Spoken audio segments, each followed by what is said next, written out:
So she let you just throw up in her mouth? Twice. That's wild, dude. Can't believe that. 2 whole times. That's they were crazy. Wow. They were projectile. Huh. Well, you know, that's what family's for. Yeah. Welcome to Hots, Graves, and Omens. Well, I was waiting for Taylor. I didn't know. Welcome. Well, okay. Well, I'm off to the side, so I figured Marty would do it. Try it again, Fred. Okay. Welcome to Hots, Graves, and Omens. No, it's the throw up part. I'm just kidding. My name is Fred Stewart, and with me, as always, is my lovely co-host. Which? It's me. It's you Oh. first. Yeah. Hi. Hi, Tay. Hi. I'm here. Taylor's in the camera seat I today. am today, but I'm also still technically a co-host. So You are. I don't know what order we're going. And I was in. going to say, with us running cameras and sound is Marty Cowick, but instead, that's the wrong camera. There he is. Also, we probably need to adjust my camera when I come back to mine real quick. It seems to be a little cut off. Click on where it says webcam, Tay. Webcam. Yep. Can do. Yep, and drag it down a little bit. There you go, right there. That's funny champ. because I thought you were going to say like how I had changed. You're like, and over here differently. I thought it was going to say 40 cow dick up on the screen. Dude, I should have. Yeah. Joking out before the show because Marty said that he used to be called Farty Cow Dick as a kid. And I just think that's the funniest thing Kids are ever. Mean. It's our mean. Yeah. Yeah. That's why I just kick him, dude, as often as I can get it. Speaking of kids and kicking them, we got a fun thing I want to show you guys real quick. So, be popping them on the screen in a second now. So, this right here is allegedly, according to the Mexican government, Mexican Congress, a non-human corpse taken from a UFO. It's claiming that they were recovered in Peru in 2017, and carbon dating shows them to be as old as 700 to 1800 years old. Wow. It's pretty fantastic. If that is an alien being, they're super weird. It's also said that that a lot of it contains metals and things that are very uncommon, and then 43% of its DNA is unknown. Ooh. We're not sure exactly what it is. Also known that they were just trying to make it to the U.S. to make a better life for their kids. That's actually Chata, dude. yeah. Yeah, that's just Chata, dude. That's what that He is. was just trying to take his kid to soccer Go, practice. fuck, dude, I'm in the fucking Mexican government. Had to go. I just had to fly my ship. I was trying to go to Kaiser Permanente. Yeah, dude. Just literally, that's Chata's dad, dude. That's what happened. It's crazy. Yeah. I wish that episode isn't lost, dude. People don't. For you don't know, Chato is a friend of the show. Also, I just want to say something real quick before we get to the next videos. Yeah. We're able to cut to the wide real quick, Tay, if you wouldn't mind. I can do that. You guys have been killing it on our YouTube and our TikTok, and for that I really appreciate it. We're trying a lot harder to get the content out that is fun and That you deserve. entertaining, that you deserve, what Marty said. And the viewership and everything has been fantastic lately, and please keep sharing with everybody. We love you for it. But now for our next piece, I just have some cool stuff to show you real quick. This is some ghost footage. Taylor's camera might be in the way. We'll find out here. Immediately. Yes. Yeah. Here, pass me the block. So, yeah, of course, Taylor camera happens to be right in the way. Just move me on top of where you guys are. Yeah, And then I'm or you can just make me go away. That's also. we'll just do this real quick. Okay. Goodbye. Yeah, so check this shit out real quick. Look at that. Little orb popping up. See that in the bottom right corner? Yeah. There's another. Yeah, look at that. Oh, yeah. Whoa. Pretty cool little alien, little cool little supernatural footage. Yeah. Is it a bug? I'll pass it back to Tay. Is it a bug, or is it just It's me. something It's else? just that speck of dust trying to make it to America to give their kids a better life. It's gonna be your bit for the rest of the podcast? She's trying to make some dust, dude. This is Chata would love that joke. Yeah. Yeah. This one is really cool. Taken in 2019 in a house in France. some cool supernatural footage. Check it out. Look at them. Watch these doors. Watch these doors. The doors are there. The clock is ticking. Wait for it. Light turns on by itself. Tight. Oh, that's fucking weird. Yeah, dude. That's tight. Pretty cool. Pretty cool. Pretty cool. Solid. It's That's some solid ghost play. That is some solid ghost play, brother. Yeah, I thought that was just a fun little clip, dude. Show some supernatural shit. yeah. Is there more after? Oh, yeah, right Yeah. there. Boom, orb, dude. Oh. Check that shit out. And then we have one final video. I just want to show you guys. I think that's pretty much the base of that. Final video is also really cool. This comes just, might want to restart the video. It comes just from, like, not that long ago. But we're filming this on the 15th. This came out on the 9th of September, 2023, of an orange orb flying over Michigan. Oh. Check it out.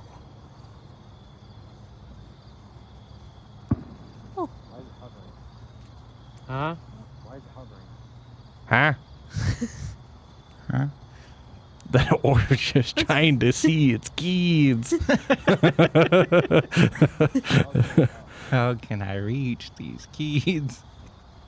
And for those of you who are listening on the audio platform, there's a giant orange ball in the sky, which is pretty cool. It's glowing, floating. They're in the trees. Charlie in the trees! They're the fucking trees!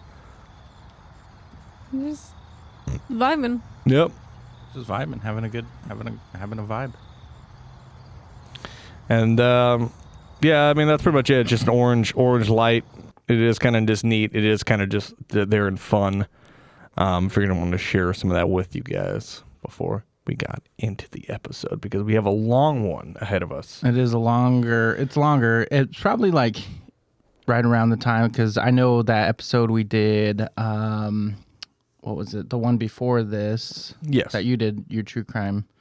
Robert Picton. Robert Picton. Yeah. It's probably about as long as that one was. Okay. But you read faster than me. I think. Let's recap a little bit. Okay. So back in the 70s, student Americans were found brutally murdered and mutilated In Chokecherry Canyon. in Chokecherry Canyon in Farmington, New Mexico. Mm-hmm. And a detective has begun to track down who these people were who committed the crime. Mm-hmm. Lieutenant Miller. And we're starting to get around to possible suspects. Yeah, they just identified the victims as Benjamin Benally, and I forgot the other guy's name. It was Henry something. Well, it's in here. Okay. We'll get into it. Well, I'm ready to get into it. Tay, you ready to get into it? I'm ready. Taylor's You guys ready. are ready? I'm ready. So on the following Thursday morning after the identification, the undersheriff called Lieutenant Miller into his office and told him he had just received a phone call from a Farmington woman who said her daughter, a student from Farmington High School, had been told by a girlfriend that she had overheard a boy in school ask another boy if he wanted to see a finger he had taken off a dead Indian at Farmington High School. Well, high school you went to? I did go to that high school just for 1 year, but I did go to that high school. The lieutenant looked at him and waited. Not only was it hearsay, factually it didn't coordinate with anything they had. There were no digits missing on either of the bodies. Brown read his thoughts. Hey, I'm just repeating what she said. Did she mention the reward money? She said she didn't want nothing to do with the reward. She didn't want her name associated in any way. Hello, here's the information. Goodbye. That's the way it went. Doubtful as it was, he thought it was probably some kid who'd read in the papers about the homicides, shooting his mouth off to get attention. Miller said he would check it out. Built in the late 1950s, the cement and glass buildings that made up Farmington High School sprawled out over 37 hillside acres of downtown. The community was growing fast at the time, and the facility to accommodate the children of the boomers needed to grow. As a result, a campus-like setting evolved with different buildings for each department.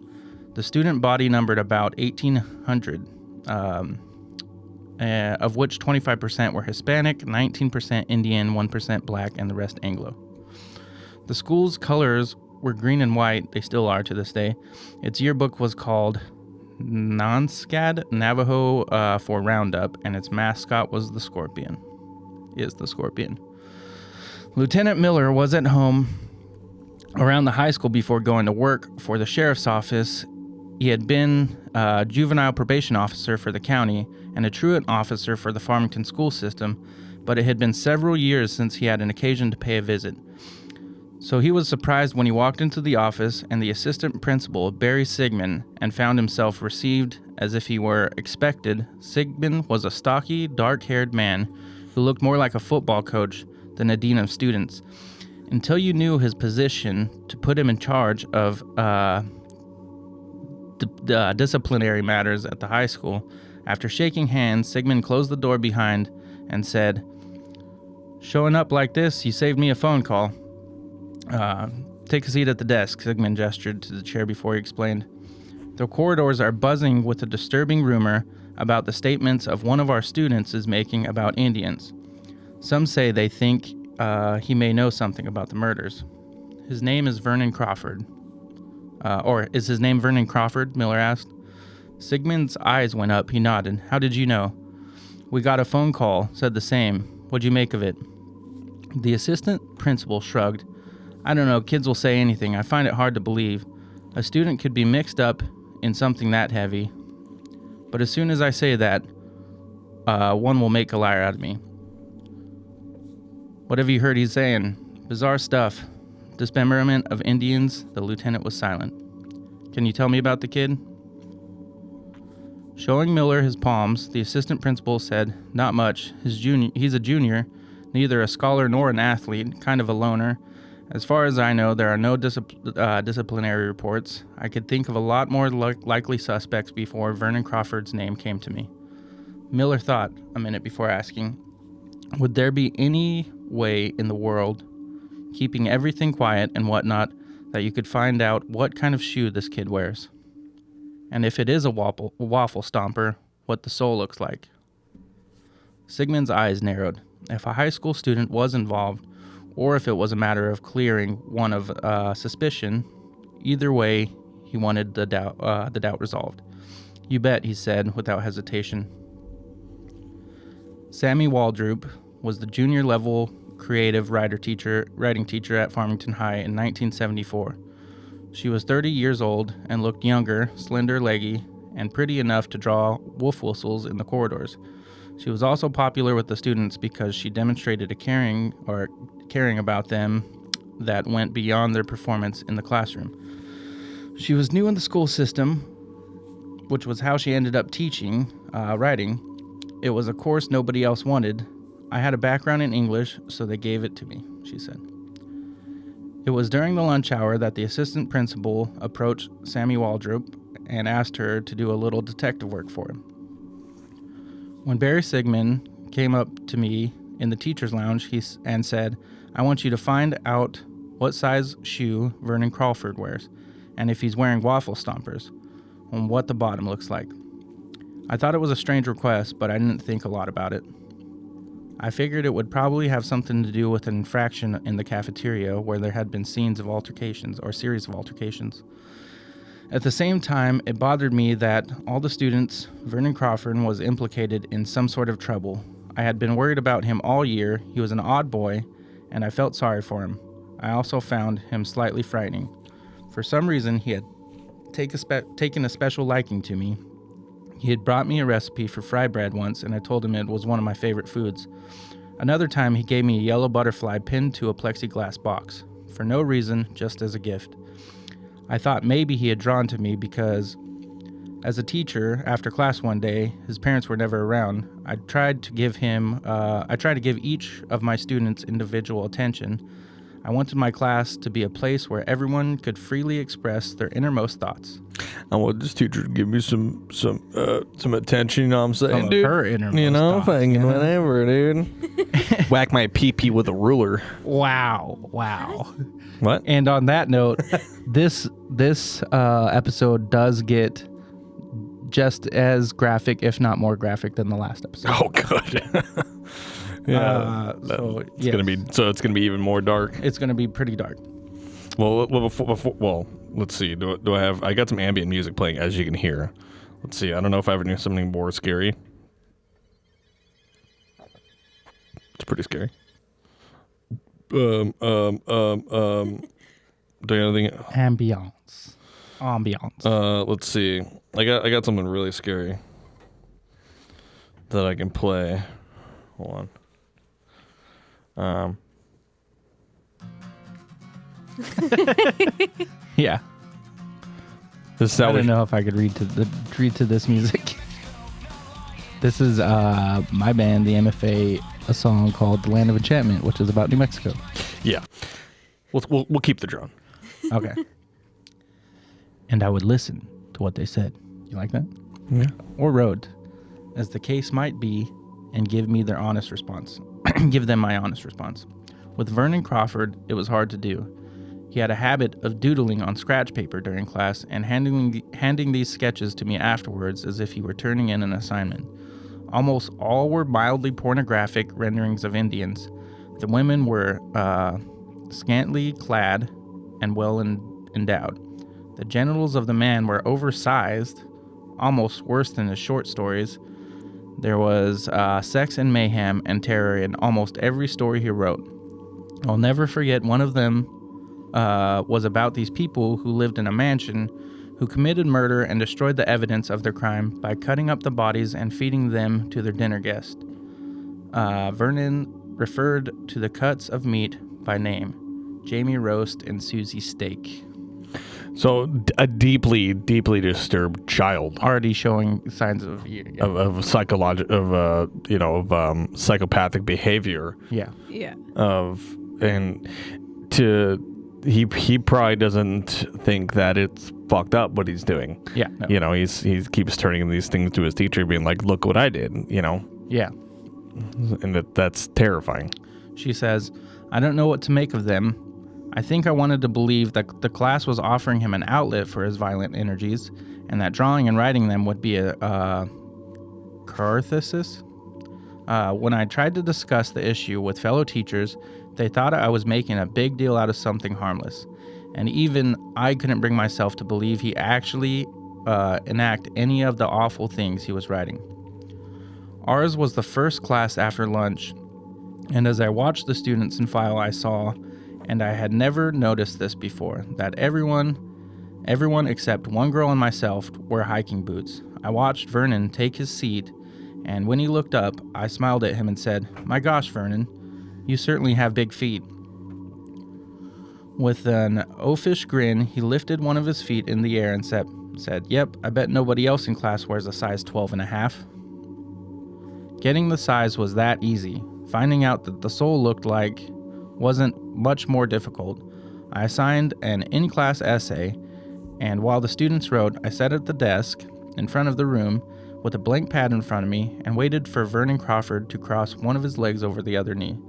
Lieutenant Miller spent the rest of the day doing a background check on Vernon Crawford. Moving up and down the halls and around the grounds between classes, he would spot a kid he'd had dealings with before and call him over to chat. You weren't going to find the names of these kids on the honor roll. A fair number he'd met at the police station in the middle of the night and lectured their parents on the need for discipline. But with most, he felt they had understanding and allowed him to ask them, "Tell me what you know about Vernon Crawford," and he'd get a straight answer. The lieutenant conducted his research as if he were planning to write a biological or a biographical quickie on the kid, asking for anecdotes and quotes, nipping and tucking questions into his interrogation about Crawford's attitude towards Indians. The character that emerged was goofy and juvenile. What he'd heard repeated like a refrain was, "He's just weird." But no one he talked with admitted to having actually seen Crawford produce any Indian fingers for viewing. This this Crawford, like, have you ever seen the documentary like Child of Rage? I haven't. It's I want to believe it was shot in the 80s or 90s. I can't remember off the top of my head, but it was basically the story of a child psychopath, and the look into the mind of this child who was a psychopath who wanted to kill his brother. And I mean, I'm talking like like 6 years old, a child. And it's once you like we did like our the Kids Who Kill episode, and we talked about it, and once you study something like this for so long, you start to see patterns without seeing the patterns. Yeah. And I'm starting to notice that here in this case. Mm-hmm. I'm going to assume that he doesn't have a good family life. I'm going to assume that he's possibly abused in one way or another, and there's something fucky happening up in his head. Yeah. And it's not just him being racist, Yeah. because I mean, there's something else happening in this brain, and it much like we talked about in that episode of Kids Who Kill. We did Dylan Klebold, Eric Harris. Yeah. While they were 18 years old, they were still, they had just become legal adults, And they showed signs of just like this kid. Yeah, whether we're to the outside with at arm's reach, just another kid. Mm-hmm. But you start getting a little too close, and you start to see all the spines that stick out of all the dangerous shit that this kid is capable of doing. Yeah, exactly. So by the time he closed his notebook, the school day was over. So Miller had to wait until the next morning before he called the assistant principal for an update. Any luck, he asked.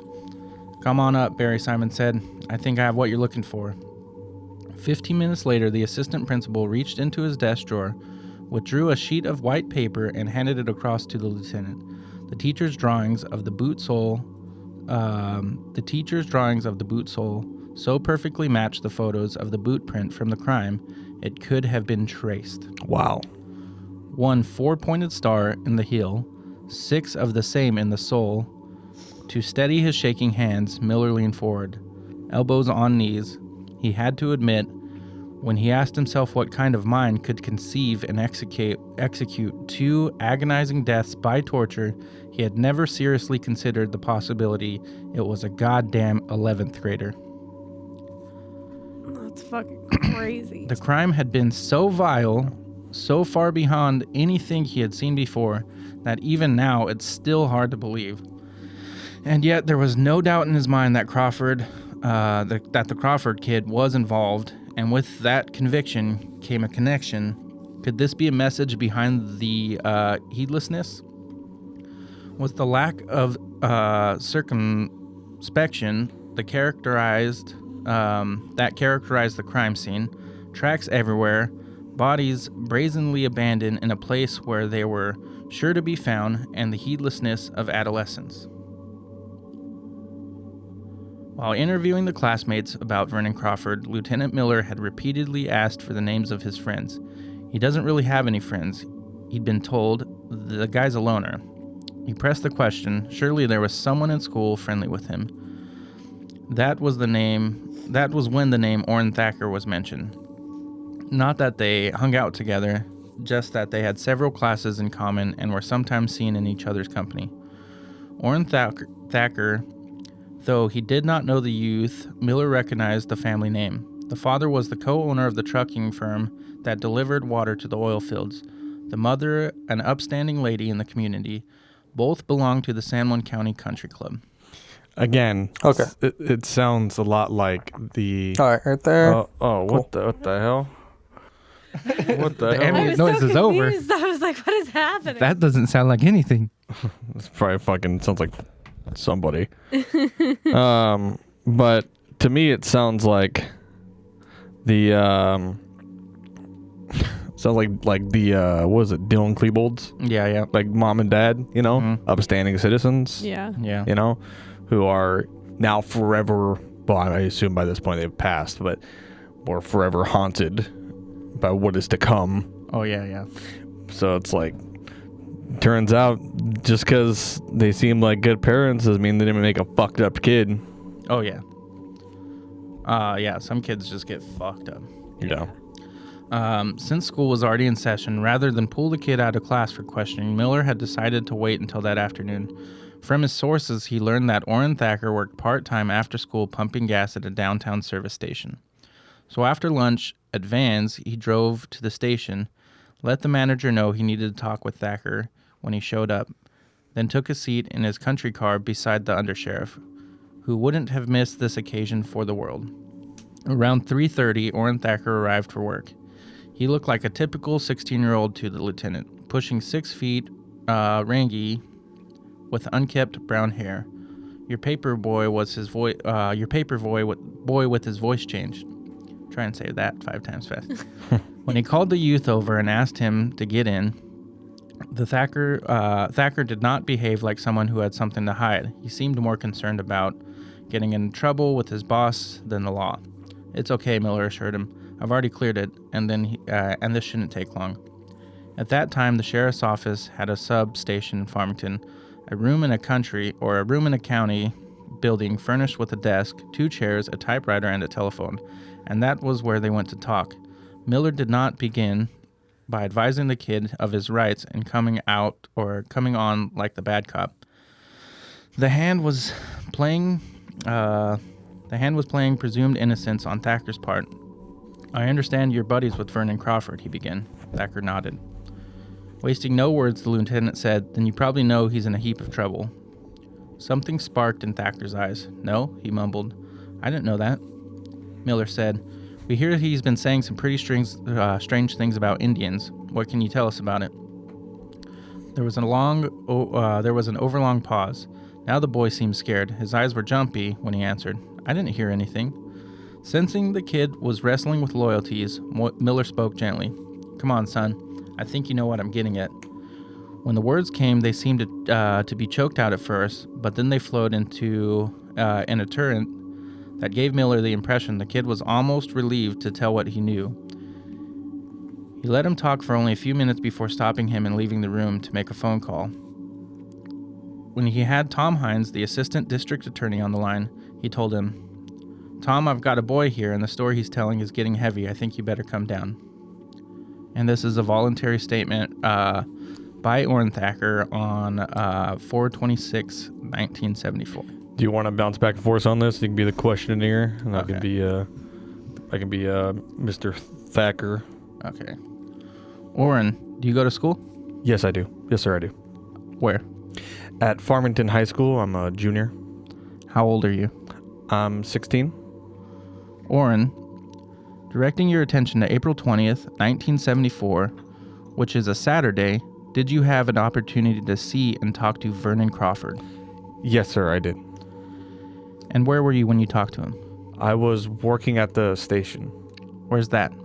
That's at Jerry's Shell at Main and Vine. Approximately what time did you talk to him? I'm not sure. I think it was 7. In the evening? Yes, sir. Tell us what you had talked about. Well, he asked me if I wanted to go rolling Indians, and I said, "No, I'm working." And he said, "Well, okay then," and drove off. Was he alone? No, sir. He was with a friend, a boy. Do you know the name of that person? No, not for sure. Was he in a vehicle?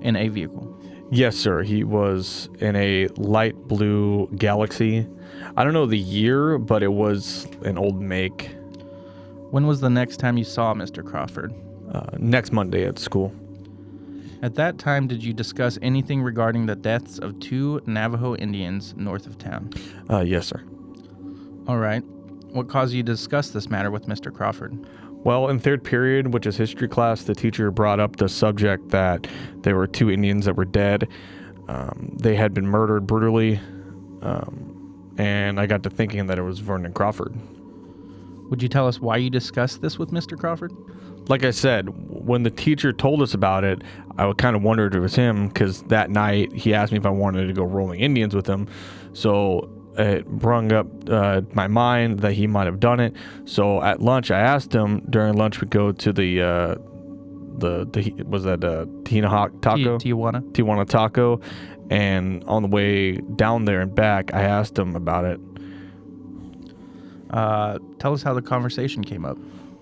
Well, when we got in the car and we went off to eat, and I asked him, I said, "Did you kill those Indians?"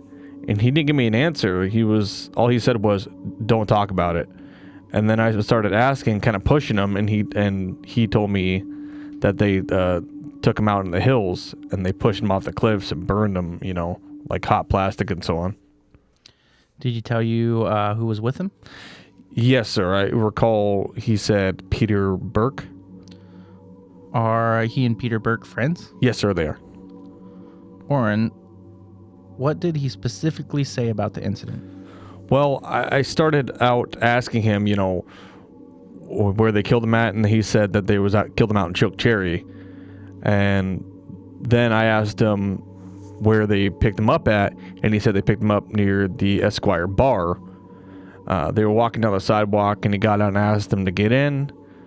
This is what he said. And then they took him out to the desert, and then they pushed him right off this cliff and threw rocks at them, poured hot plastic on one of them. He said that one was about 3 miles apart down from the other. He said that the older one was kind of big, and he said that he was the father, and the younger one was his son. Did he tell you how they burned the Indians? Yes, sir. He said they got plastic cups and they lit them on fire, and as they melted, the hot plastic just dripped on them. Did he say anything about striking any of them with rocks? Yes, sir. He said that they were throwing rocks at them. Did he say anything about beating the Indians? Yes, sir. He said that he kicked them, hit them, kicked sand on them. Do you know whether or not Mr. Crawford wears waffle stompers as a habit? Yes, sir. I remember him telling me once that they were the best shoes he ever had because they were so comfortable. Orrin, did you discuss with him the possibility of getting caught doing these acts? Yes, sir. I asked him what he would do if he was caught, and he said, well, I'm not going to get caught because no one saw me. And I said, how do you know? And he said, the only one that was in the car that drove by, so the only one car that drove by, and we had our lights out, and it drove by slow, and we waited for about half an hour, and then we left. Orrin, is this the statement of your own free will? Yes, sir, it is. The following is a part of an answer Orrin Thacker the tape recorder must have not been working properly for the question, and the first part of the answer are not recorded on tape. Because he'd laugh and he'd run around saying, oh, goody, and all this kind of stuff. And then he gave me the impression that he just liked doing it instead of for the money. Did he seem to you to be mentally unstable? Yes, sir, he did. I think he's crazy. Miller would be the arresting officer for Peter Burke because he used to live in the same street as the Burkes and could recognize the boy by sight. He parked in the lot outside of the Coronado Apartments, a 2-story stucco complex on North Dustin Avenue, less than a mile from the high school, and proceeded to apartment 26. His knowledge that both of Burke's parents were dead and an older brother and his wife were now legal guardians made this more difficult for him than it would have been otherwise. He knew they were sure to fail and have failed in providing the proper supervision.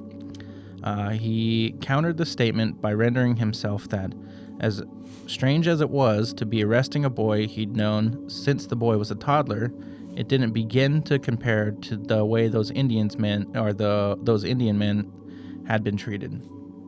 Mitzi Burke, as pert and cute as an A&W car hop and only a few years older than the teenager she was raising, answered the door, according him recognition by a way of warm greeting. His effort to arrange a balance between friendliness and seriousness felt awkward. Good evening, Mitzi, he said, removing his Stetson. Is Peter home by chance? I need to talk to him. He's in his room, she replied, and called his name. When Peter Burke materialized in the hallway leading back to the bedroom, he seemed rougher than Miller remembered. Perhaps it was the way his eyebrows locked at the bridge of his nose, giving his narrow face a sinister scowl, or it might have been that his dark and flat eyes seemed as devoid and emotional current as brown fuses. He looked like he didn't have a friend in the world and didn't owe anybody anything. When Miller read him his Miranda warning, he reacted as though had no particular meaning to him. He did not make a pretense of innocence or ignorance. He did not ask, "What's this all about?" He listened, and when he was asked if he understood his rights, he said, "Yeah." Can we just time out? Can we go back up to before you said before I accidentally hit that key? Yeah. And just do the sentence prior to that. I'll just start right here. Good evening, Mitzi, he said, removing his Stetson. Is Peter home by chance? I need to talk to him. He's in his room, she replied and called his name. When Peter Burke materialized in the hallway leading to the back bedroom, he seemed rougher than Miller remembered. Perhaps it was the way his eyebrows locked at the bridge of his nose, giving his narrow face a sinister scowl, or it might have been that his dark and flat eyes seemed as devoid of emotional current as blown fuses. He looked like he didn't have a friend in the world and didn't owe anybody anything. When Miller read him his Miranda warning, he reacted as though the words had no particular meaning to him. He did not make a pretense of innocence or ignorance. He did not ask what was this all about. He listened, and when he was asked if he understood his rights, he said, yeah. Tom Hines, the ADA, had accompanied Lieutenant Miller, and he led off questioning by asking Pete, would you be willing to talk about the murders of the 2 Indians who were found in Chokecherry Canyon? Burke shrugged. I don't know nothing about it. Hines looked at him steadily. Well, Pete, we just finished talking to someone who told us otherwise. The boy answered the challenge with a glare. Miller pointed to the canvas sneakers he was wearing. You wouldn't happen to own a pair of cowboy boots, would you? Burke acted like he hadn't heard the question. If you do, I'd like to have a look at them. When he neither moved nor spoke, Mitzi said, go get your boots, Pete. He didn't budge, so she repeated herself. Go get your boots, Pete. When he returned carrying a pair of cowboy boots, Miller relieved him of them and held them up, turning them in front of his face. There appeared to be a bloodstain on the left side of the right boot near the instep. On the other, he found a cactus thorn stuck in the upper leather upper. Like pins in a map, placing Peter at the scene of the crime, he thought. As the district attorney advised the youth he was under arrest, the Crawford family... under arrest. And then it starts. The Crawford family resided in Beckland Hills, a subdivision on the northern outskirts of town, whose outer perimeter bordered upon range. Under Sheriff Brown, accompanied by the Farmington detective, went to the Crawford residence because he and his wife bowled in the same league as Earl and Ida Crawford. Now that he considered them personal friends, Ida, a sharp-featured chain smoker, was too loud and coarse for his liking, while Earl, a large, soft man who worked for El Paso Natural Gas in camp maintenance, painting company houses, was such a good old nice guy, he wouldn't holler scat at the cat. So his parents seemed like nicer. One was a chain smoker, the other one was like his dad is like a nice guy, Vernon Crawford. Well, so maybe I was incorrect then. There was no mistaking who the boss was in that outfit, which made them an uncomfortable couple for Brown to be around. But that wasn't the whole of it. They had 2 teenage sons. The older, Dalton, seemed to operate out of an outlaw corner of his psyche. Theft, drugs, you name it. He had been in and out of trouble with the law throughout his teen years, but as bad as it was, he had managed to avoid the trouble his kid brother was about to get into.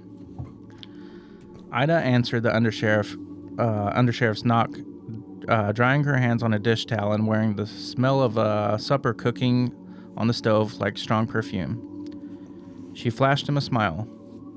Doug Brown, what a surprise. Come in. When he stepped inside the front door, he saw Vernon sitting on the living room couch in his stocking feet, watching television. Never had he had dealings with Crawford. He sized him up quickly, big for his age, 6 foot or better, and at least 200 pounds, with fleshy features that were given an animal countenance by a pair of small, close-set, wary eyes. Keeping the boy in the corner of his eye, he turned his attention to Ida, and who had asked, "What brings you around?" He could think of no other way than to be blunt. I've come for your son, Ida. She followed his eyes. Vernon? she explained. Why? What's this all about? I'm taking him in for the murder of 2 Indians. She stared at him for a second and then squinted in disbelief. Excuse me, sorry. Reacting as any parent in her situation, as he imagined he would have reacted if the same charge had been made against his own child. There must be some kind of mistake. I wish there were, he said, and meant it. He turned his face to the kid. Let's go. Vernon Crawford looked at his mother, and as Brown would later describe the scene, he went to squalling like he got his foot caught in a trap. Oh, Mama, don't let them take me. I don't want to go to jail. Something about the kid's behavior rang false to the undersheriff, and all business, he told Vernon to put his shoes on. So both of the Crawford kids had, like, issues with the, well, it sounds Issues with the law, yeah. Yeah. Well, Vernon hadn't hadn't. prior to this. But he his was older like brother, an Dalton, odd kid, but his older brother was like was a troubled kid, yeah. But not like quite as troubled as this kid. weird. Yeah.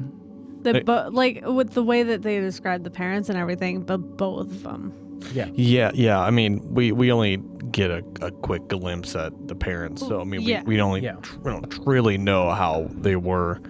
But I mean, But sometimes it's not up to the parents, Yeah. you know. But for both kids to turn out like that. Yeah. And there is a lot more information. Because I butchered the name last time. If you want to know more, there's so much. This is like there's a whole book about this. It's about 600 pages. It's called The Broken Circle, A Story of Murder and Magic in Indian Country. And it goes deeper into the backstories, and it goes so much further than just these few episodes are going to go. So if you're interested, go check that book out. Yes, please do, and I'll be sure to put a link in the description. You guys Also can go by pick it up. Rodney Barker is the author of that book. Yeah. Something about the kid's behavior rang false to the undersheriff. In all business, he told Vernon to put his shoes on. Sniffing, the boy started to slip on a pair of brown ankle-high waffle stompers. Wearing something else, Brown said, taking the hiking boots and handing them over to the detective. Or wear something else, Brown said, taking the hiking boots and handing them over to the detective to be tagged as evidence. There was one other matter, is that Ford out front the car your son drives, or is that Ford out front the car your son drives? Brown asked. Ida Crawford, still unable to believe what was happening, nodded. Turning to the family detective, to the Farmington detective, sorry, my fumbling my fucking words. Brown instructed him to remain the vehicle until a wrecker could come out and tow it into the yard, and then to lock all the doors and bring him the key. After the undersheriff led Vernon Crawford out of the house to the police car, he did not find it odd in the least. As soon as he placed the kid in the rear seat and was out of his mother's earshot, he stopped bawling as if someone had clapped a tight grip on his throat. The interrogation of the 2 suspects was conducted in separate rooms at the Farmington Police Department by the Assistant District Attorney for San Juan County. Tom Hines, a graduate of Farmington High School himself, of Notre Dame, where boxing was a sport, and Georgetown Law School after joining the Marines and serving in Vietnam. So Hines is a fucking badass. Yeah. Hines is a badass. It's all about ketchup, baby. Yeah. Hines was used to getting answers to his questions, but Crawford played dumb. No, he hadn't killed any Indians. The finger story he told around the school was just a joke, he said. The finger wasn't real. It was a fake rubber finger he'd bought at a novelty store.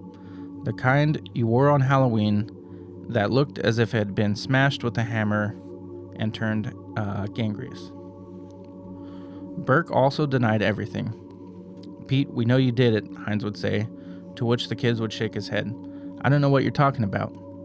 Both youths were closed-mouthed and uncooperative for close to an hour when Hines sensed an incremental weakening in Peter Burke. On a hunch that the boy might loosen up more without a uniformed officer, he signaled for Lieutenant Miller. Leave us alone. Hines was sitting on the side of the desk, Burke on the other. When the door had shut behind the lieutenant and his footsteps faded down the hallway, Hines shook his head. I don't understand it, Pete. Why in the hell would you guys go do something like that? He was giving voice to his own confusion as much as he was asking Peter Burke a question. So it came as a complete surprise when he heard the boy reply, I don't know why we did it. Without moving his head, the ADA slowly turned his eyes to the youth. He exhaled silently. Then he called Miller back in and said Pete was ready to make a statement.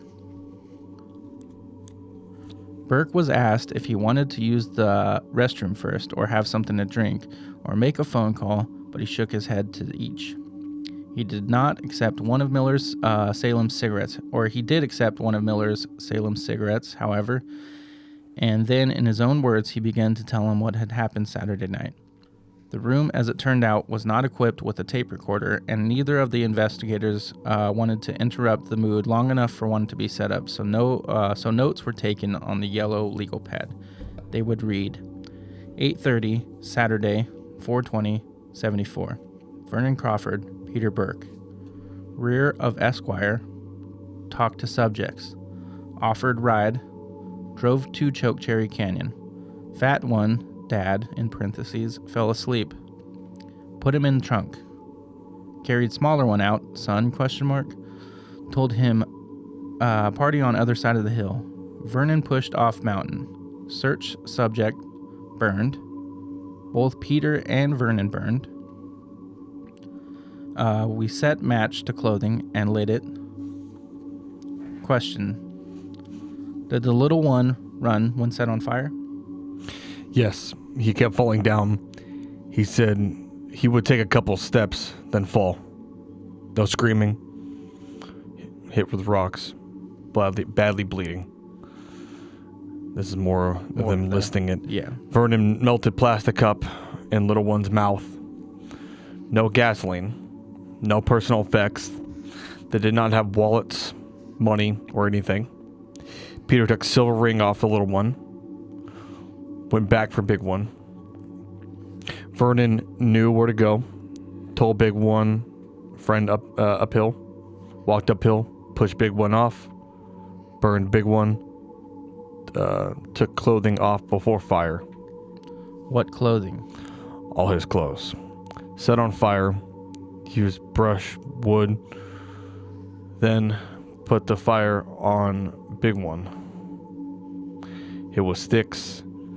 Did not jab with sticks. Big one ran, chased, tripped, burned, hit with rocks. Damn. It's fucking, sorry, just fucking dark. Drug sand up around face. Little one was still alive when we returned the second time. So we burned and hit him with rocks. While burning subject, car came by, put out fire, hid behind tree. Car turned, so lights on them. Car stopped for a few seconds. Car left. So did we. What were you wearing? Blue jeans, Levi jacket, cowboy boots, t-shirt. Whose idea was this? Both of ours. When did you discuss this type of murder? That night when we were riding around. Did you try to get other Navajos to go? Yes. Where? Harry's. Have you and Vernon ever rolled Navajos before? Yes. Emotions? No. Why? Not. So why? No. Oh wait. Yeah. Sorry, my fucking glasses. I'm blind. Feel good? Yes. Tell anyone? No. That is fucking haunting. And that those is are just the so notes. scary. That's so ice cold, dude. Yeah. That is so scary. It's gnarly.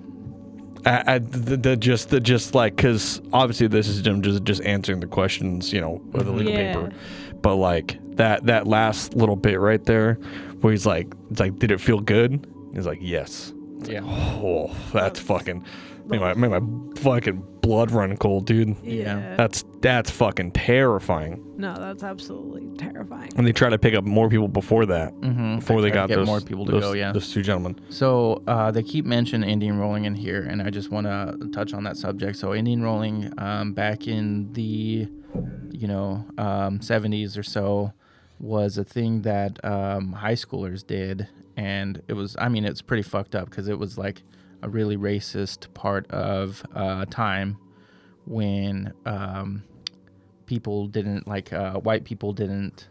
I'm not saying all white people, but the racist ones were like really racist towards Native Americans, and so what they would do is call it Indian rolling. They would pick up drunk Indians and they'd go beat them up. And it was something that not only these kids did, but people did back then. And it's pretty crazy that shit happened. Wild. It's fucked up.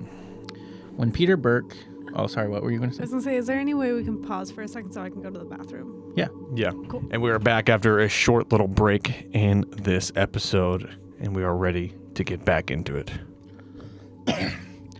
So, when Peter Burke finished giving his account of the murder night, Tom Hines left to inform Vernon Crawford that his partner in crime had just made a full confession, and it was his turn to talk to him.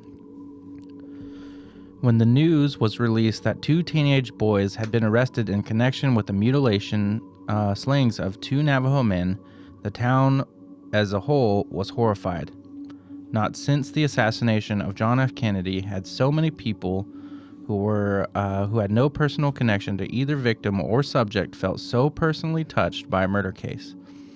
Initially, the names of the 2 youths were not released because the suspects were juveniles, just that they were Anglos, 15 and 16 years old, and attended Farmington High School, but no doubt was left about their guilt when Under Sheriff Brown was quoted as saying, "We have full confessions." Just in case those confessions might be challenged in court, however, the undersheriff contacted the New Mexico State Police Crime Laboratory and requested their assistance. When the lab team arrived in Farmington, they were escorted to the yard where Vernon Crawford's light blue Ford Galaxy 500 was being kept, which they processed for evidence. As examination comparison would be almost a week in coming, but the evidence would be overwhelmingly conclusive. The tire tread from Crawford's vehicle would match the photographs taken by Lieutenant Miller. Soil samples of the area where John Harvey was found were identical to the sand and gravel retrieved from the vehicle's trunk, as were hair samples taken off a rock picked up at the scene and hairs discovered in the center of the vehicle's trunk. A section of the left side of the rear seat was excised and examined for prints, which would be identified belonging to Herman Dodge Benally. The role of the sheriff's department was nearing a close. Suspects were in custody, statements had been obtained, evidence was being processed, reports had been written. The rest belonged to San Juan County's prosecuting attorneys.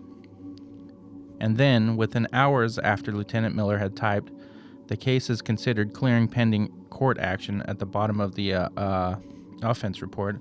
At 3:38 p.m. on Saturday afternoon, according to the dispatcher's log, a phone call was received by now was all too familiar. The body of another naked Navajo man had just been discovered decomposing in a ravine in Chokecherry Canyon. Holy shit, there's another one? There's another one. Holy fuck, dude. Yep. What the fuck? One more. Later, at the Farmington Police Department, Peter Burke was hauled into the interrogation room where Tom Hines put it to him straight. "All right, you little son of a bitch, what's going on here? You told us about 2. Where does the 3rd come in?" Burke acted remarkably unbothered. "You didn't ask about no others." Hines glared in disgust. "Well, now I am."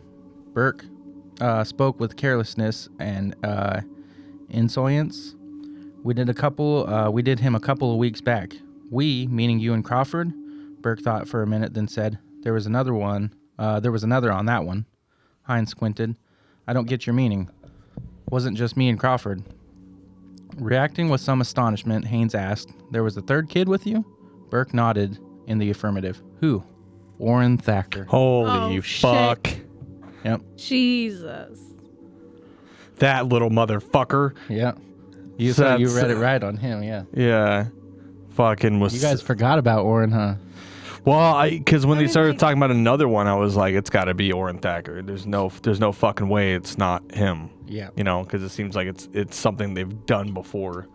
Yep. you don't just roll up to someone and be like, "Hey, you want to go do this thing?" Yeah. Like, Yeah.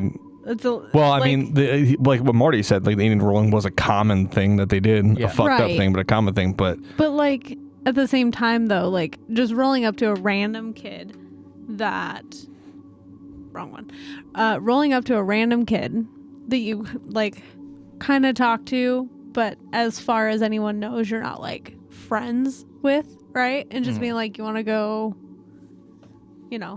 Indian rolling. yeah. That's not that's not something you just randomly go up to someone and say. yeah. Like, a little suspicious. Yeah. It is also super fucked up. Like, do you think about it now? When he interviewed him the first time, and they were like, talk about how they rolled up initially and were like, let's go Indian rolling, Yeah. and it's like, oh, I can't because I gotta work. Yeah. Yeah, that Like, also. So basically, he's like, you want to go kill someone again? It's like, I have to work. Yeah. I can't do it this time. Yeah, it's like, what the fuck are you talking about? What the fuck? So after taking a statement from Peter Burke on his vision of the events in the night in question, a phone call was placed to the Thacker home asking the parents to bring their son to the police station for questioning. At 8:30 the following morning, he arrived in the company of his mother and family attorney, Marvin Baguette. Marvin Baguette. And engaging. It's hard not to do it. Yeah. An engaging country lawyer whose twang and yarns belied a shrewd legal intelligence. Having interviewed his client late into the night, he had decided that the cooperation from the beginning would look best to the court if the case went to trial, and in presence of the authorities, he wagged a finger and counseled, "I'm going to tell you something right now. You're in a peck of trouble, young man. Every word you breathe had better be the truth." Under questioning, Thacker admitted he had been taken part in a portion of the crime, but stated that he had not been present when the victim's clothing was burned or when any fires were started. He maintained that he had held a flashlight while Vernon, Crawford, and Burke did serious beating, and that the Indian had been alive when he had left the scene. Both Lieutenant Miller and ADA Hines found Thacker's statement persuasive. Not once had he denied his involvement, and his explanation for why he had not said anything about it before, because he had not been asked, and he assumed the man was alive, made sense.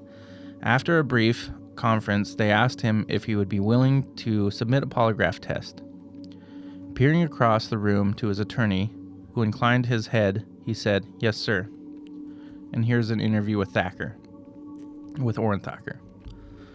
I was introduced, I think this might be an interview of, I don't know if this is an interview like with speaking as Miller or I kind of got the impression that this was an interview from the author of this book.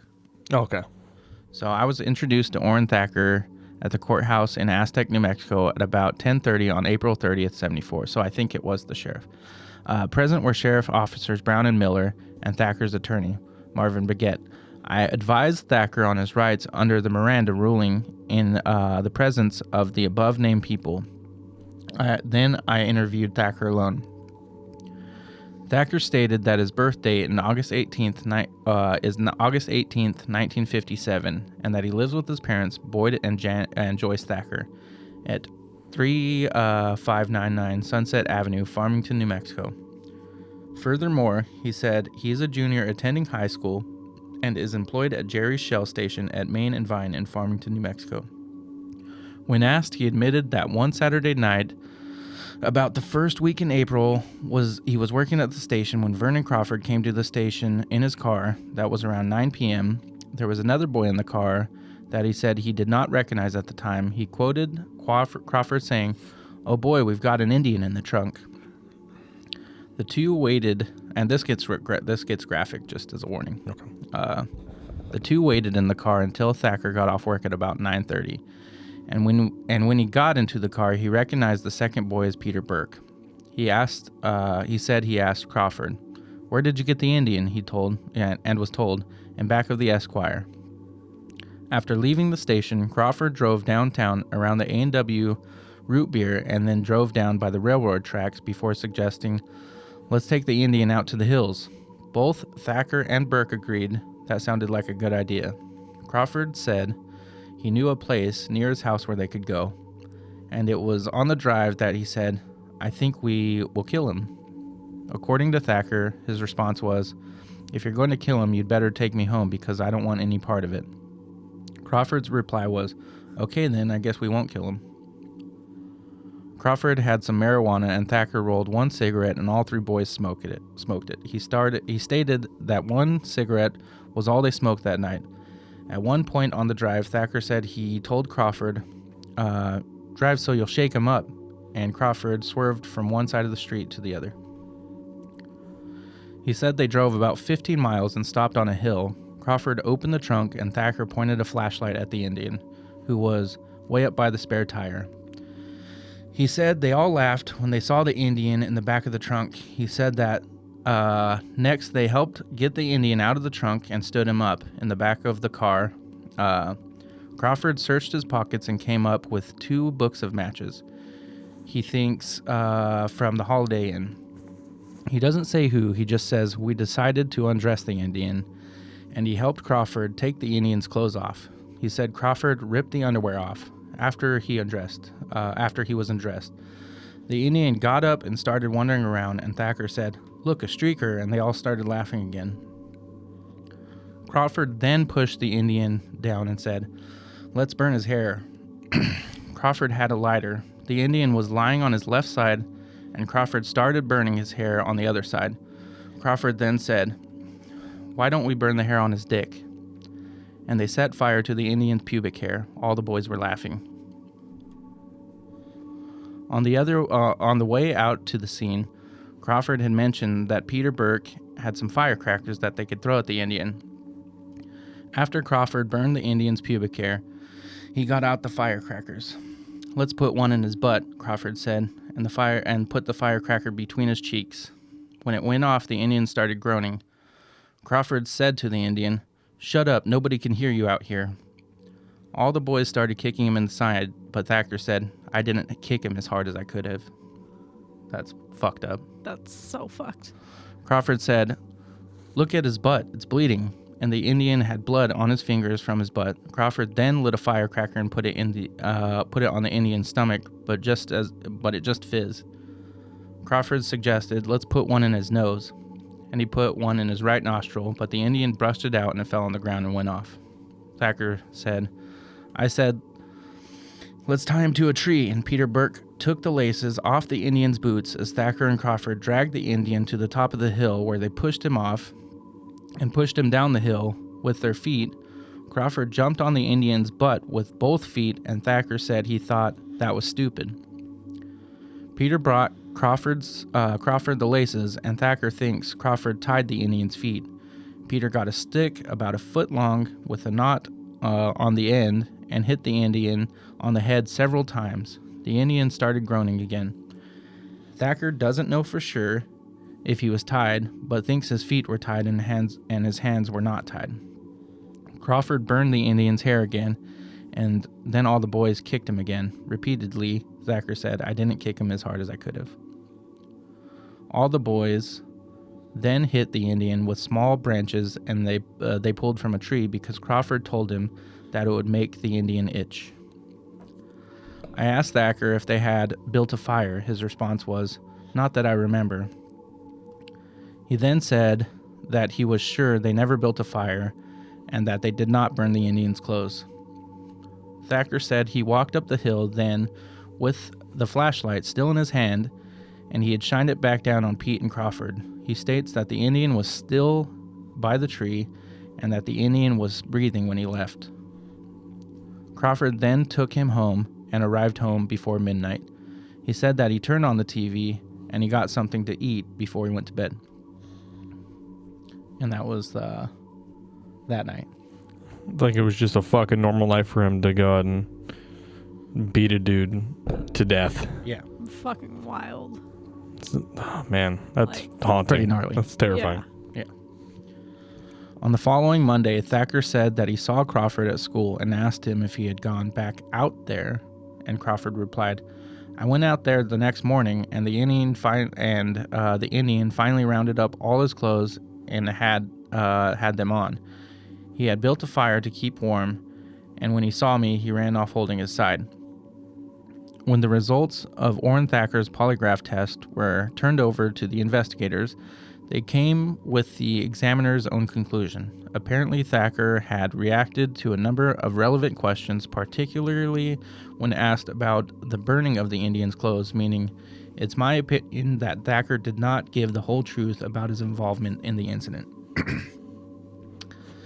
In the course of the interview, Thacker stated that since the middle of his sophomore year, he had been involved in no fewer than 10, no more than 20 rollings of Indians. And he was willingly supplied the names of 6 other boys who he had rolled Indians with. Damn. Jesus. Yeah. Literal children going out and beating people. Yeah. Yep. And, well, some to death. Yeah. Yeah. Literal These children cases. doing that. Yeah. High school. Like they did it for fun. It's super fucked up. It's fucking terrifying. But he swore that on no previous occasion had the level of violence approached a killing power, nor did he have any knowledge of any other bodies. On the last 2 points, he did not react, meaning he was telling the truth. Lieutenant Miller and ADA Hines had suspected Thacker was giving him a highly selective version of the crime when they were unable to find any corroborating evidence of human activity around the tree he said they tied the Indian to, but there was another discrepancy that impressed them more. On a visit to the scene, Thacker had walked them through the events of that night. "Here is where he was parked. Here is where we stripped him.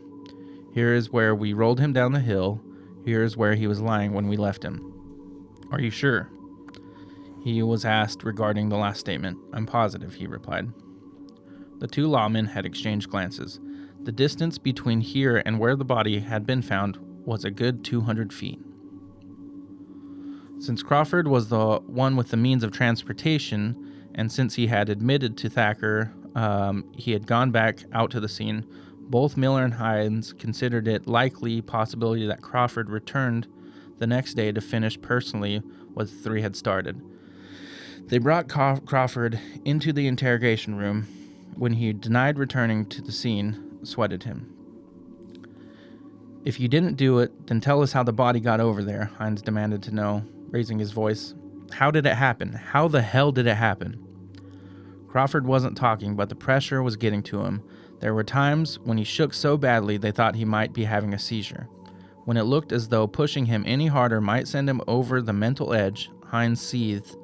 "The hell with it. We already have enough for a conviction. Book him on 3 counts of first-degree murder." Jeez. Oh, man. Yeah. It was pretty intense. Yeah. Quick and all-out action by San Juan County Sheriff's Department has brought results in the brutal slayings of a 3rd Navajo man.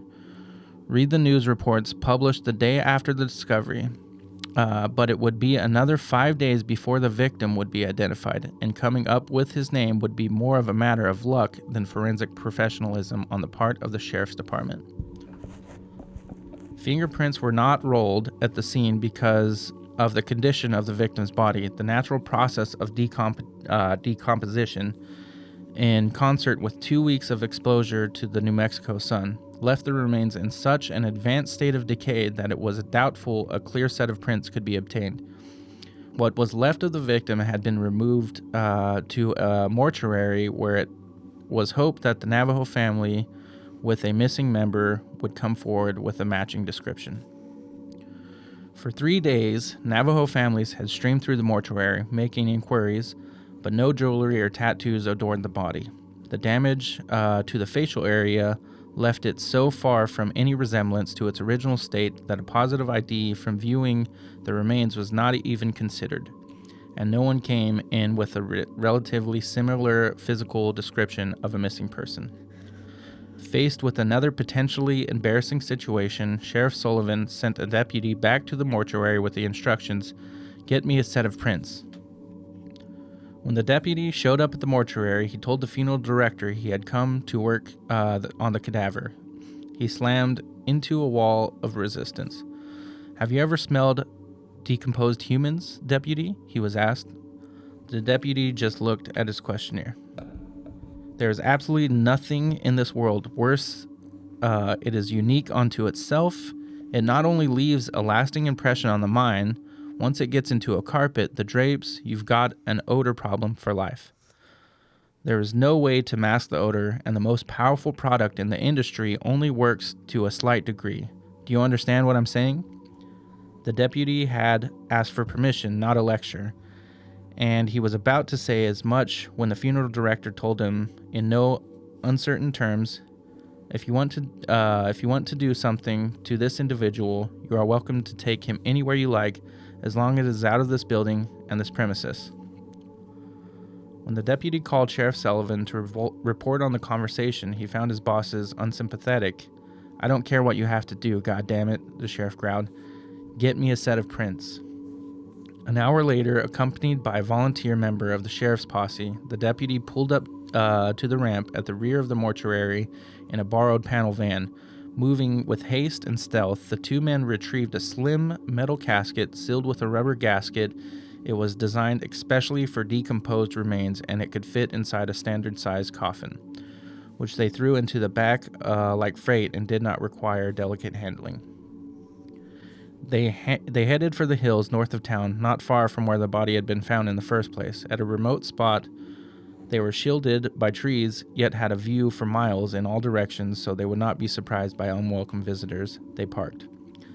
Neither moved for a moment, as each reminded himself they were not body snatchers, that this may be dirty work, but it was good for a good cause, and the deputy said, "Let's do it." Slipping on gas masks normally ensued in riot situations, but droned here to combat the stench, they unloaded their fetid cargo. The instant the casket was open, they knew the gas masks were a useless defense against the stench. But they left them on anyhow, thinking about the contagious diseases that infect decomposing corpses. There was a heavy-duty vinyl pouch inside, which they unzipped and peeled back to reveal the remains. Both stared momentarily, for the corpse was unnaturally white. Only later would they be informed that it had been dusted for formaldehyde in powder form to inhibit the odor. To the deputy's credit, he had given a good deal of thought to the problem of how to get prints off a finger that had all practical purposes were mummified. A rancher, when he wasn't wearing a star on his shirt, he had decided to deal it through a home remedy, corn oil. Knowing how well corn oil worked as a leather softener in saddles, he hoped it would work as well as on dried skin. Both men were nervous and paused frequently to look around. That was all we needed, the deputy would say when reflecting on the episode, for the sheriff's department to be caught messing with one of the corpses. It got worse. Quickly, he realized a corn oil massage was not going to do the job. The fingers needed a real soaking before they were going to recover any pliability. And ordering his partner to maintain a full-time lookout, he withdrew his pocket knife and started cutting the victim's fingertips. So I already know where this is going because I know this technique. And this technique, whether or not he learned this from somebody or if he was the first one to come up with it, because he was the first one to come up with this technique that he's about to do, which I assume he's about to do, it completely changed the game for forensic identification of cadavers. He withdrew his pocket knife and started cutting the victim's fingertip, which he then marinated in corn oil until they were soft enough to fit snugly into a fingerprinting spoon. To this day, when asked how long he was out there, the deputy's only reply is, "Too damn long." Yeah, there's a technique that medical examiners will do. They'll, especially heavily decomposed people, they'll cut around the skin, around the finger, and they'll essentially peel it off. The skin off, yeah. The skin off, and they'll have gloves on, obviously, as they should, and then slip it back on their finger, because then that way it has the fold, yeah, and then you just roll it, and you're able to get your fingerprints. Damn, that's crazy. Wild. To this day, when asked how long, he said too damn long. But as crude as his technique was, he had known what he was doing. He could have injected a glycerin solution into the fingertips, and they could have been plumped up. In the end, it worked. Not solely because of the corn oil, but also because of a unique set of circumstances. The elements involved in decomposition are primary blood and bacteria. Human blood is an alkaline in a living person, but it becomes acidic when it is no longer oxygenated, and the natural bacteria that help digestion become a powerful agent in the putrefaction of tissue after death. As it so happened, the victim was lying on his back with his hands up when he was found, so most of his blood was in his upper extremities, had settled in his body. Combined with exposure to the sun and wind, the fingers had dehydrated rather than rotted, and for this reason the deputy was able to bring the tissues back to a state where he could roll a decent print. Had the body been left face down, as the other two victims were, he might still be unknown. On the basis of those prints, the victim was identified. His name was David Ignacio, and he was 52-year-old Navajo man from Huerfano area, about 20 miles south of Farmington. And other than a phone call from a medical investigator's office in Albuquerque, where the autopsy was performed, inquiring what kind of animal you got there in San Juan County that nibbles fingertips off corpses, there would be no mention of what the sheriff's department had gone through and how it had lucked out in the way of an identification. Vernon Crawford and Peter Burke were both charged with 3 counts of murder, and Orrin Thacker was charged with 1 count of murder. What was less well known, but would later cause confusion and turmoil, was the thought behind the course of the events that was initiated next. Under the laws of the state of New Mexico, a juvenile could not be charged with a capital offense because, according to the juvenile code, a juvenile could not commit a crime.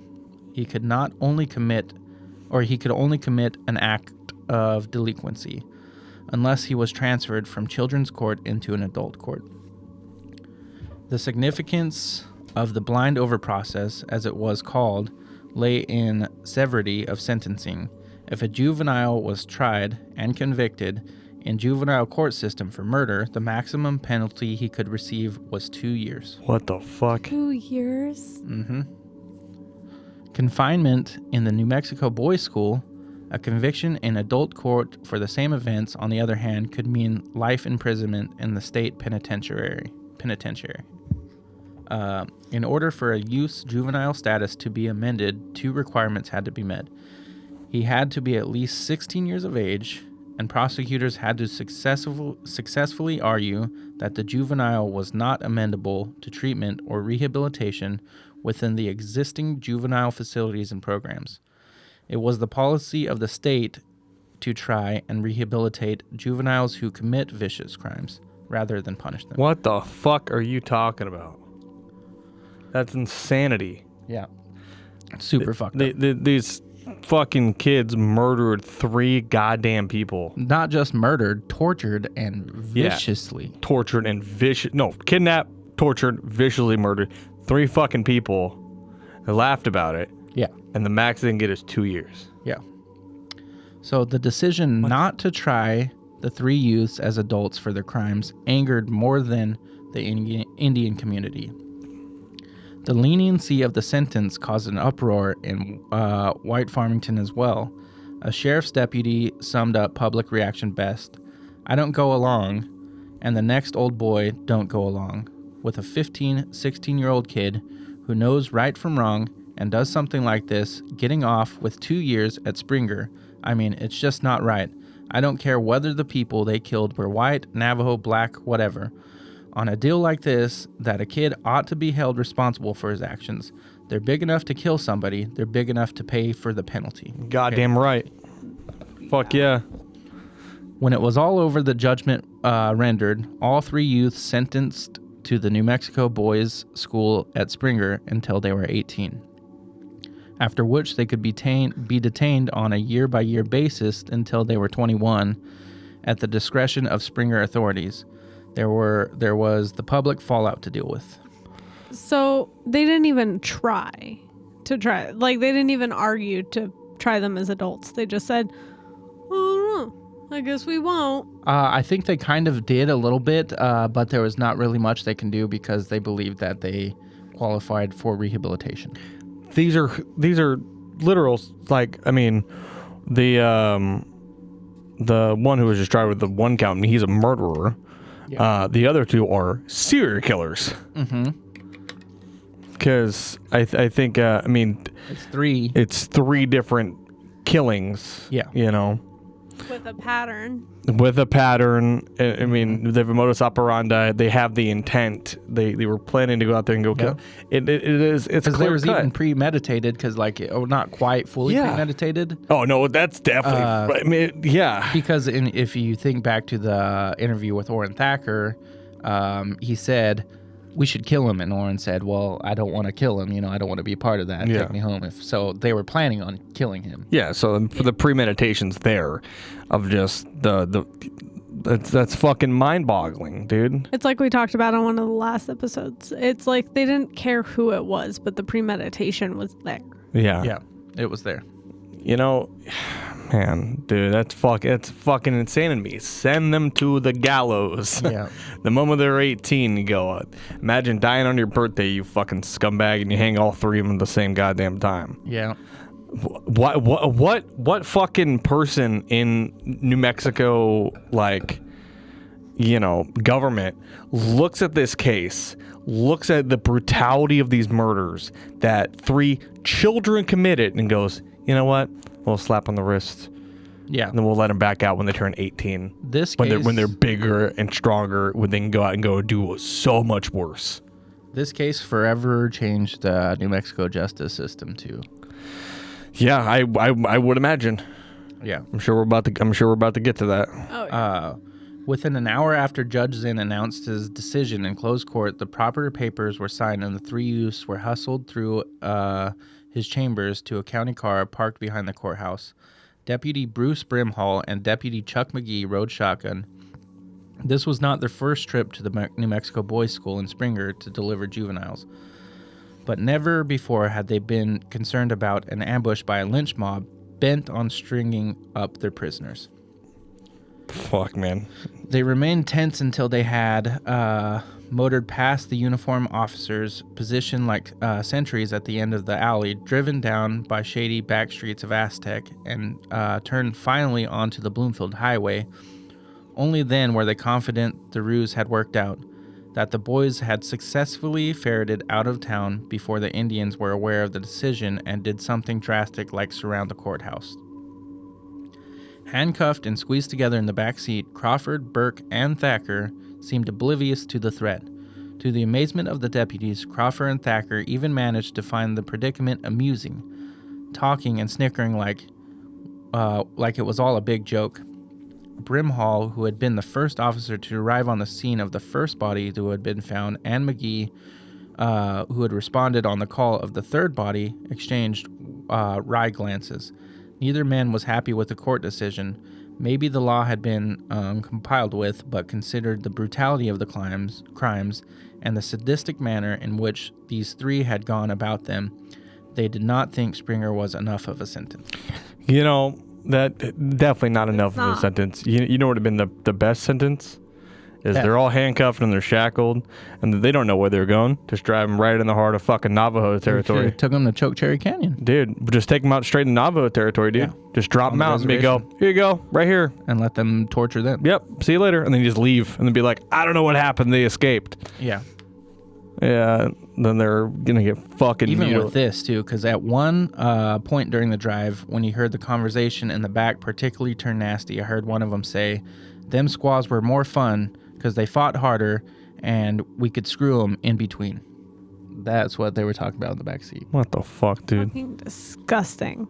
Brimhall found himself so disgusted he had to suppress the urge to detour up to a remote dirt road, take them out one by one, and deal each a hard hand of personal justice. God, dude, I fucking wish. Dude, I wish he would have done that, dude. Just like, just give him warning, be like, stop talking, and they keep talking and stop talking, and go, well, you didn't stop talking, and just take him out and just beat the fuck out of him for like 20 minutes straight and go, next. Yeah. And just go beat the next one until he's unconscious. I wish. Then you show up to the boys' school and like, what happened? Like, oh, they're being combative. Yeah. It's just like, God, motherfuckers, dude. Yeah, it's so fucked up. So for the remainder of the day following the tumultuous tear gas throwing melee on Main Street, Farmington braced for an aftershock. Aided by a contingent of specially trained members of the State Police Tactical Force, Farmington Police, many garbed in combat suits and helmets and carrying rifles, patrolled city streets. It was reported that riot control teams were being rushed in from Albuquerque, Santa Fe, Espanola, and Gallup, as if there were not enough firepower to restore calm to the city. Mayor Mario Webb announced that after conferring with Governor Bruce King and advising him of the situation, the National Guard had been placed on alert and would be called up if further assistance was needed. Although the outbreak of violence had been a grim enactment of a scene local police officers had anticipated for 5 previous Saturdays, all things considered, the disturbance had been quelled and order restored with remarkable efficiency.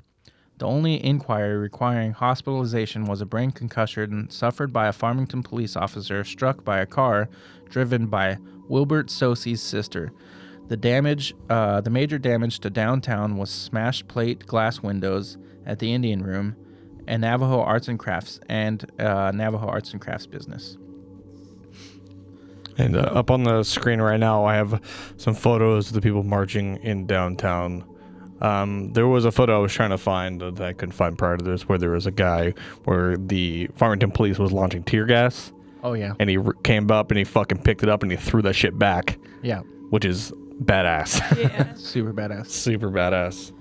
I would be fucking riding. I would be right there if I was, Oh, fuck yeah, dude. Some of my best friends are Navajo. Yeah. My best friend that's going to come up from New Mexico is Navajo. I'm honestly shocked that they didn't, the town and everybody, because nobody's happy with this. Nobody. No. Not a single goddamn person's happy with this fucking, with this case, with how it turned out. And I'm just blown away that these people had the wherewithal and had didn't go and fucking ambush that truck, you know, the van where these dudes are in, you know.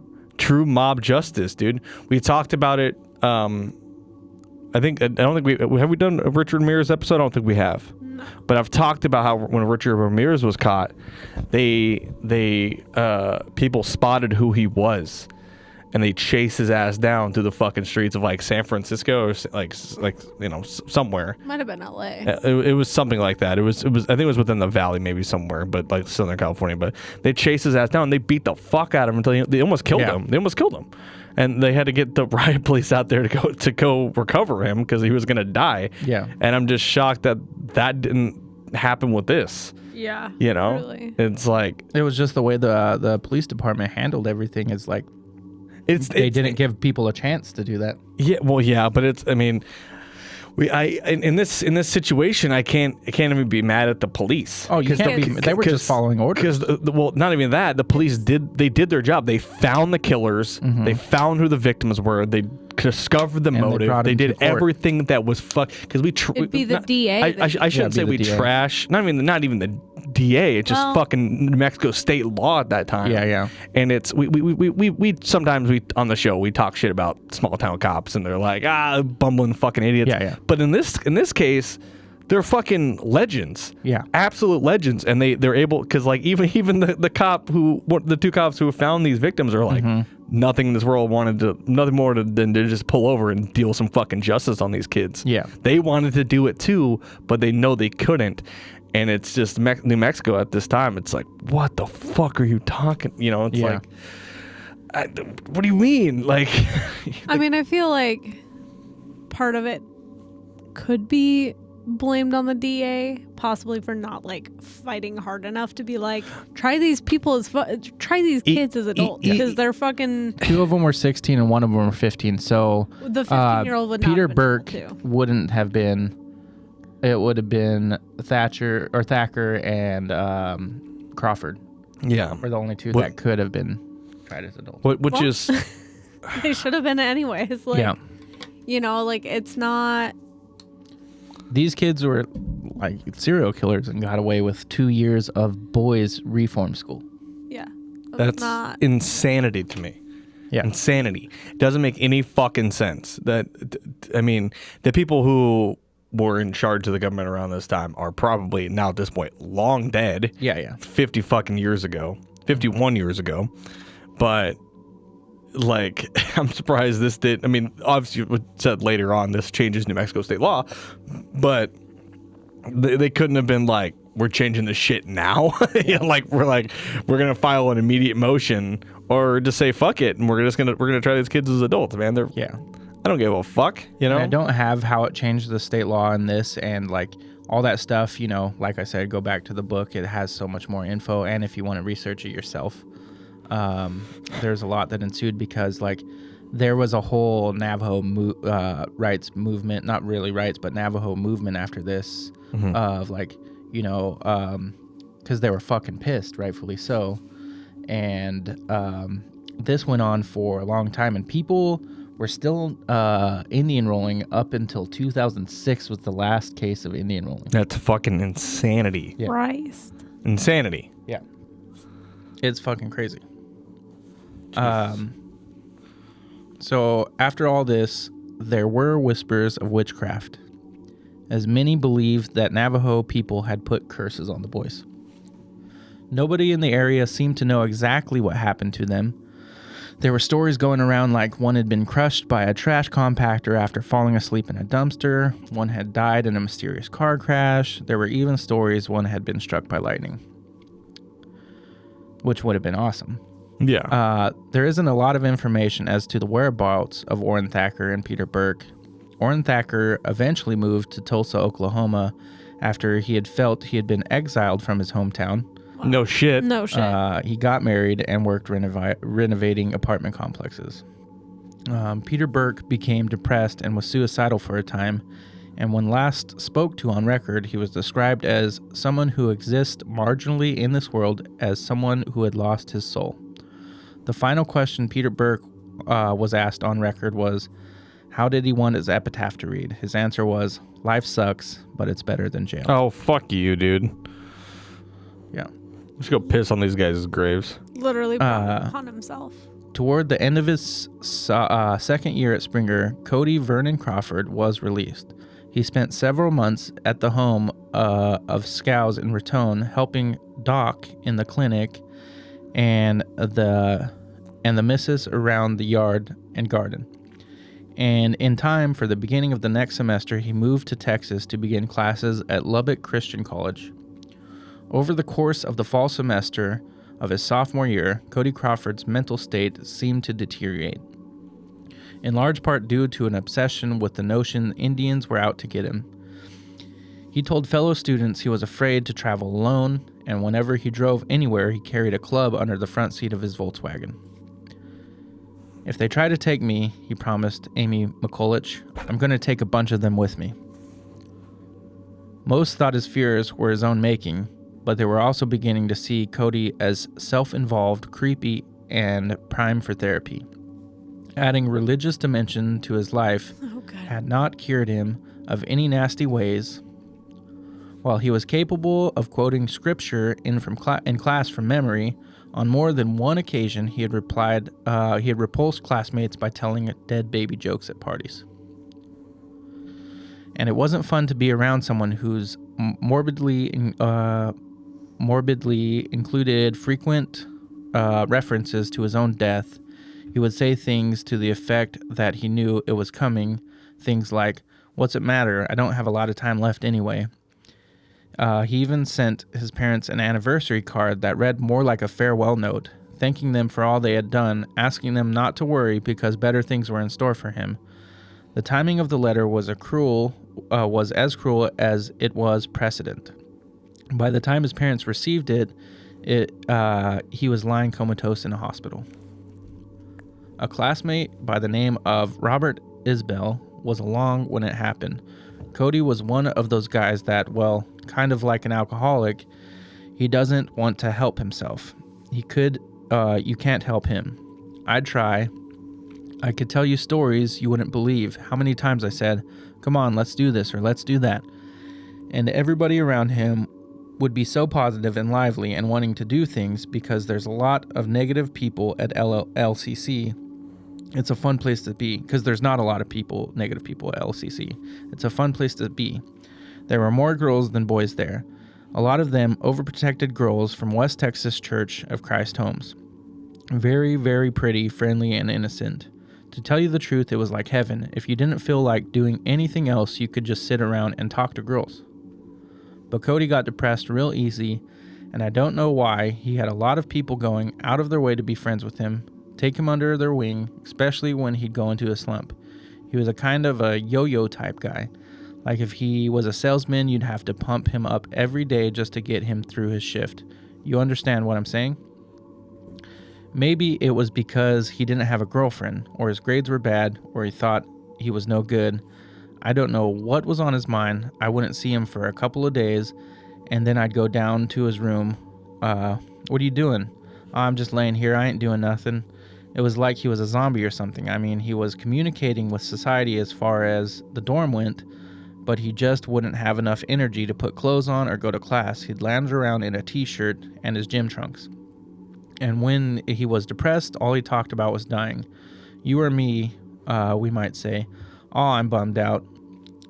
But he'd say, maybe I'd be better off dead. Or he'd make comments like, maybe I won't be around next year. Things were blatant enough and out of left field enough, you'd think, what are you talking about?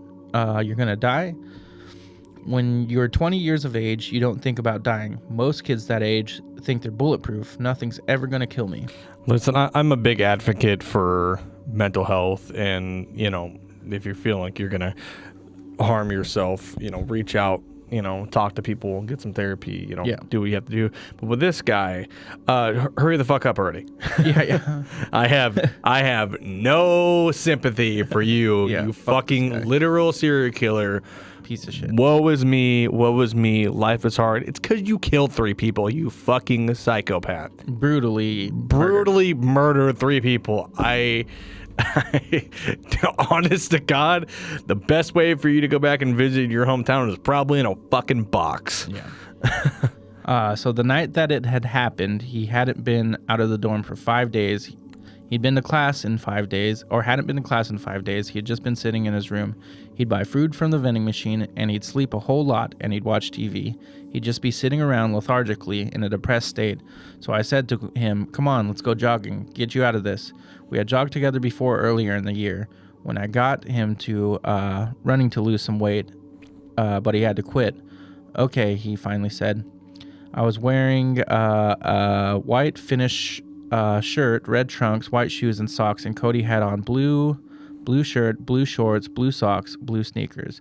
As we left the dorm, we started the jog in the parking lot. Here's an example of the kind of things he'd say. A car was coming towards us. It was dark and its headlights were on, and for no reason at all, he'd say something like this. I mean, I would never have thought of it, but he said, if you hit me, there's going to be a big bloody spot on you. Like he was talking to the car.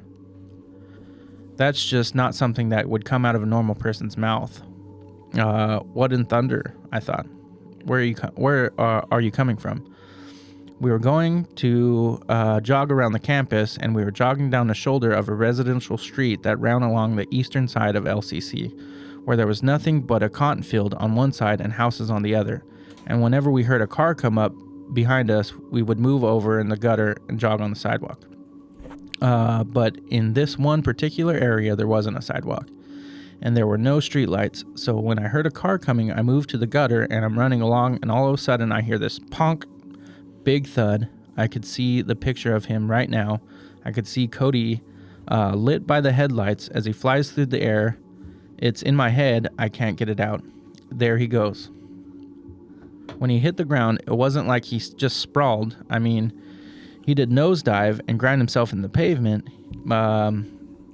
He didn't nosedive and grind himself into the pavement. He rolled perfect, like somebody jumps off a trampoline and lands on their hands and rolls a couple times. That's what I expected to him to get up. That's why when I ran up and said, "Man, he hit you hard," or something like that.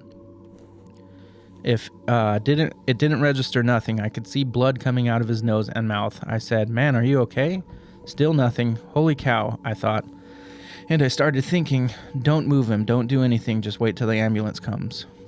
And then, for 3 days, Cody Crawford lay in a coma, kept alive by respirator. His parents called the night of the accident, arrived the next day, and maintained a bedside vigil at the hospital. All day long, fellow students came and went, talking to him in normal tones. "Hey, Cody, you're looking good," they would say when they walked in the room. Told that a person in a coma may, though he may appear unconscious, can sometimes understand what is said. They acted as if the parents were sitting up in bed. The doctors knew better. Crawford had been hit on the back of the head by an oversized mirror bolted to the passenger door of a motorhome. And X-rays showed that upon impact, the brainstem had been severed from the spinal cord. He would never regain consciousness. But as long as the life support systems kept him breathing, visitors continued to act as though recovery were possible. On the third night, his heart quit and the decision was made not to keep him alive by artificial means. You got off too easy. Yeah. You got off way too fucking easy. Way too easy. And now he gets to sit in hell for the rest of his life. Yeah, people believe that jogging incident was part of the witchcraft curse that was put on him. Like how it was like a freak accident, like he was hit by the car. It wasn't even that bad of a hit, but he got fucking hit in the head by a mirror and Just it severed his brainstem. Yeah. Mm-hmm. Yeah, people think that was a curse that was on him. Fucking A, dude. What a incredibly dark episode. Yeah. Dark series. It's the episode I wanted to write for you guys. Yeah, well, we appreciate it nonetheless. Yeah, he got off way too fucking easy. All those guys did. All of them got off too easy. Yeah. You know, literal serial killers, and they got off. Yeah. And to my knowledge, the two are still alive to this day. I tried looking them up to see if I could find obituaries or anything. I couldn't find anything. I was searching one name and I was like, now lives in like Wiley, Texas, but he's like 60, and I'm like, that's about. Yeah. Well, About the right I did age. see that guy, but he was African American, so I think we're talking about different. I think we are. Two different. Yeah. Yeah. There's a couple of like people with that name, but Mm-hmm. I don't know. So, yeah, I tried looking for him. Yeah, man. Well, I assume he doesn't have a Facebook. Oh yeah. Yeah, probably not. But yeah, they got off way too easy, dude. And I have no sympathy for that dude because he's like, I'm gonna go to a better place. The better place in your mind is hell. Yeah. You fucking piece of shit. I don't know. Sir. He goes to a Christian college. Doesn't mean you're a Christian, but hey, and if you believe in all that shit, guess where you're going? You didn't atone for your sins, you fucking prick. I don't know. Is there a place lower than hell? I feel like No, there's Tartarus? there's the 7 levels of hell, and then there's purgatory right in the middle. well, I don't know. Well, So hopefully he's in hell. yeah. Yeah. Or somewhere worse. Like But a fucking Even Peter Coles Burke in Ohio. was saying life sucks, but it's better than jail. It's like fuck you. You're fuck such a you, fucking dude. piece of Yeah, shit. you fucking piece of shit. Anyway. Yeah, man. What a fucking asshole. I'm gonna be mad about that all day. Yeah. Fucking prick. Well, Marty, thank you so much for writing that episode in Yeah. the series. Thanks for letting me. It was incredibly dark. Yeah. I as dark as it was, I enjoyed writing that and doing all the research and reading it to you guys. So Yeah. Thanks for letting me do that. Compiling and all that. And what's the name of the author again who wrote that book? His name is Rodney Barker. Rodney Barker and The Broken Circle. The Broken Circle, a true story of murder and mystery, or a true story of murder and magic in Indian country. Fucking intense. And I'm glad we're able to get this story out to the masses. I feel like I've obviously never heard this story before. Yeah. And it was like a big deal in New Mexico. It should have been a big deal nationwide. Yeah. But I can understand around the time period, there was other political things going on and other serial killers active. Yeah. But regardless of that, it's just like it's fucking something that needs to be told. Yeah. Yeah. Well, here at Haunts, Graves, and Omens, we're happy to tell that story. And also, it's kind of funny because we should, once I go to edit this episode, I'll look up to see if I can find there's any obituaries for this guys, because we have a weird track record for that. For finding the obituaries? For finding people who died after we recorded something, after we talked about them. Yeah. Well, if we do find anything, we'll say it in the next episode. Yeah. The ghost of the guy who Dick Cheney shot. Yeah. Classic one. Yeah. You know. That's a classic one. But thanks so much for joining us on this week's episode of Haunts, Graves, and Omens. If you enjoyed this episode, you're a sick fuck. But we love you nonetheless. Like, share, subscribe, rate it 5 stars in the listening app. You know the deal. You know the business. If you want to check us out on socials, you can at HGOPodcast on TikTok and Instagram. Haunts, Graves, and Omens on Facebook, obviously. There's a link tree and all that stuff. You can go check it out. If you want to follow me if you want to email us, tell us a crazy story. Tell us about your experiences being in Farmington during the riots, if you were there, or have experienced something weird happening, whatever it may be. Email us at HGOPodcast@gmail.com. And if you want to follow me directly on Instagram and TikTok, you can at IHuntTheHaunted. Marty? You can follow me on Instagram at GhettoFeather. Yeah. Anything else? The .com pod. Oh, and the .com pod. Yeah. On TikTok. Fred edited a really funny clip, so go check it out. Pretty ha funny. Taylor. Hi. You can follow me on Instagram and TikTok at Lunar Thrill. You can also follow our dog at Spirit the Turv on Spirit the Instagram. Turv. Spirit the Turv. I think that's all I got. I don't got a lot going on. Well, fantastic. I guess stay spooky. Stay haunted. There you go.